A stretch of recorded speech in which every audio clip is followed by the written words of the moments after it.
Comme disait le général de Gaulle, tout fout le camp, l'économie fout le camp, le social fout le camp. Et on commence par un ex-candidat au municipal victime d'un horrible complot montpelliérain, trahi par les siens.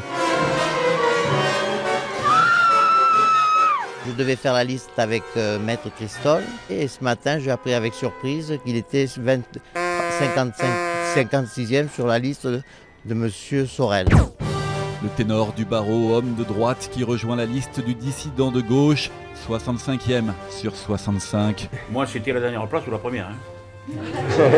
Quand j'ai vu la démarche de Philippe Sorel depuis quelques mois, je me suis dit, nom de Dieu, ça correspond exactement à ce que je pense depuis des années.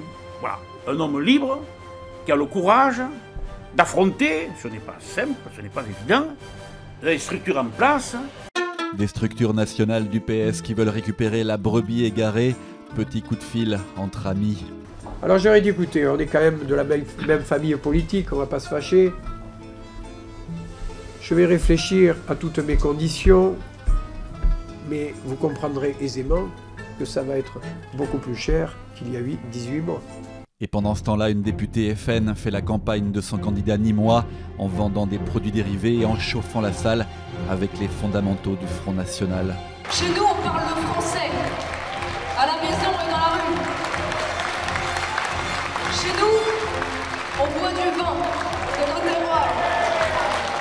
Et même pire, on met du porc dans nos assiettes. Alors ceux qui ne sont pas contents, ceux qui critiquent ou qui rejettent cela, eh bien qu'ils s'en aillent. Et c'est du bic, marque française. Mais dans le camp socialiste, on a aussi des stylos, le retour de Super Vézinet, le patron de département qui paraffe à grande vitesse.